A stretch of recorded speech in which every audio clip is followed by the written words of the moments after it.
तो सभी दर्शकों को नमस्कार।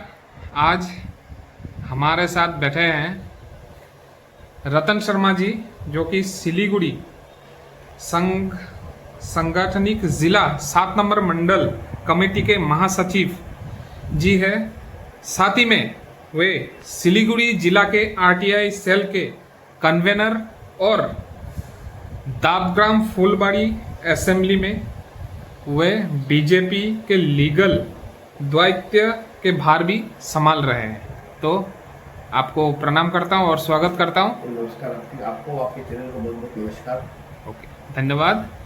तो आज का सबसे बड़ा खबर, प्रधानमंत्री जी, हमारे प्रधानमंत्री मोदी जी आज बहुत बड़ी छलांग लगा चुके हैं। वे आज नेहरू जी के रिकॉर्ड तोड़ सबसे ज्यादा दिनों तक निर्वाचित प्रधानमंत्री बन चुके हैं। तो उस विषय में आज क्या कहना चाहेंगे? देखिए, आपने कहा कि मोदी जी एक लंबी छलांग लगा चुके हैं। मैं इससे पूर्णतः सहमत नहीं हूं। ये अर्ध सत्य है और पूर्ण सत्य यह है कि मोदी जी के नेतृत्व में भारत एक लंबी छलांग लगा चुका है और आने वाले समय में भारत उससे भी बड़ी लंबी छलांग लगाने की ओर बढ़ रहा है।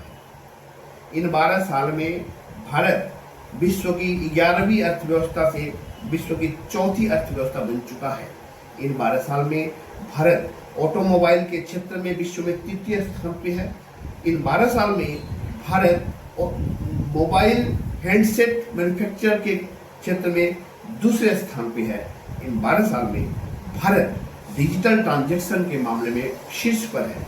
इन 12 साल में भारत इंफ्रास्ट्रक्चर डेवलपमेंट के मामले में सबसे अधिक इन्वेस्टमेंट करने वाला देश भारत है। इन 12 साल में भारत चंद्रमा के दक्षिणी छोर तक पहुंचने वाला विश्व का प्रथम देश है, जहां तक आज तक चाइना और अमेरिका भी नहीं पहुंच पाया है।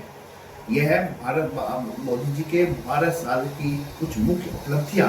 इतना ही नहीं, 12 साल में भारत ने 370 धारा, जो कभी सोचा जाता था कि भारत में 370 धारा हट ही नहीं सकती, भूचाल आ जाएगा, रातों रात 370 धारा हमारे यहाँ से चली गई। कश्मीर में पहले हम जमीन नहीं खरीद सकते थे, आज हम कश्मीर में भी हर भारतीय अपना कुछ भी व्यापार कर सकता है, अपनी जमीन खरीद सकता है। इतना ही नहीं, 2014 से पहले हमारे रामलल्ला जो टाट पर बैठे करते थे और वहाँ के ये माफिया जो ठाट पर थे, आज 2026 भगवान राम अपने भव्य मंदिर में विराजमान है और वे माफिया लोग उनको तड़ने तक की जगह नहीं मिल रही है। यह हाल है आज के 12 साल के मोदी जी के नेतृत्व में। विपक्ष के बारे में भी आपको बताता हूँ। राहुल गांधी, हाँ, मैं वही पूछने वाला था। विपक्ष तो बोल रहा है कि सरकार ने कुछ नहीं किया इन 12 सालों में। मैंने आपको गिनाया एक के बाद एक क्या नहीं किया। अब मैं इन 12 साल में हम विपक्ष राहुल गांधी की बात कर रहे हैं। इन 12 साल में राहुल गांधी चॉकलेटी नेता से दाढ़ी वाले सद्दाम हुसैन टाइप नेता बनकर उभरी है।